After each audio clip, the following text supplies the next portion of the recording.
और अब पिछले कुछ दिनों से जिस तरह से सरकार के मंत्री अधिकारियों पर बयान दे रहे हैं, उप मुख्यमंत्री कहते हैं रात के अंधेरे में अधिकारियों को निपटा देंगे, लोक निर्माण मंत्री कहते हैं हिमाचल से बाहर के अधिकारी काम नहीं करते, और कल शिक्षा मंत्री कहते हैं नहीं, हिमाचल के भी कुछ अधिकारी हैं जो काम नहीं करते।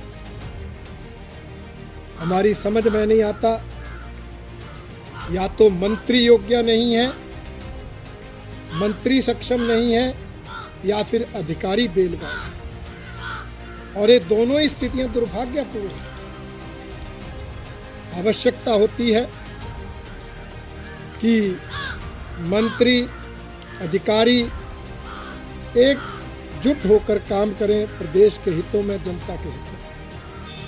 परंतु इस तरह मंत्रियों का अधिकारियों के आमने सामने खड़ा होना प्रदेश के हितों के खिलाफ तो है ही।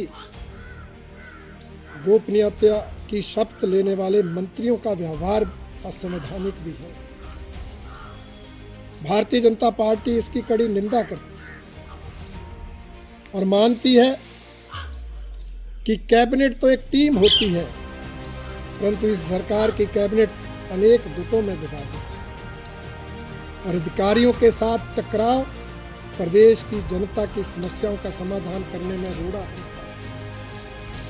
इसलिए प्रदेश के मुख्यमंत्री जो इस पर मौन है, उन्हें तुरंत ऐसे कदम उठाने चाहिए कि ये जो टकराव की स्थिति पैदा हुई है, इसको समाप्त करके एक कॉर्डियल एटमॉस्फेयर जो है वो हिमाचल में पैदा हो। हिमाचल प्रदेश की कांग्रेस सरकार चुनाव आयोग जैसी संवैधानिक संस्था, माननीय उच्च न्यायालय और अधिकारियों के साथ टकराव लेकर प्रदेश में एक संवैधानिक संकट को खड़ा कर रही है। पिछले कुछ महीने से सरकार की कार्यप्रणाली तानाशाही पूर्ण रही है।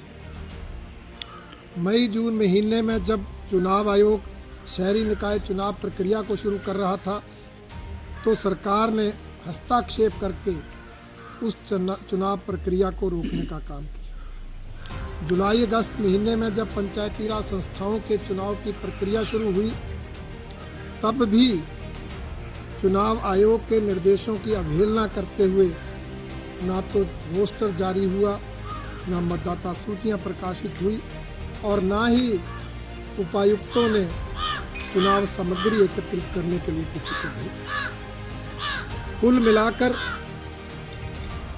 अपनी पार्टी के समर्थित उम्मीदवारों की संभावित हार को देखकर शहरी निकाय और पंचायती राज संस्थाओं के चुनाव टालने के लिए चुनाव आयोग जैसी संवैधानिक संस्था के साथ सीधा टकराव लिया, उसकी कार्यप्रणाली में हस्तक्षेप किया। फिर 8 अक्टूबर को डिजास्टर एक्ट लगाकर डिजास्टर मैनेजमेंट अथॉरिटी, जो एक स्टैच्यूटरी बॉडी है, उससे निर्देश जारी करवा दिए।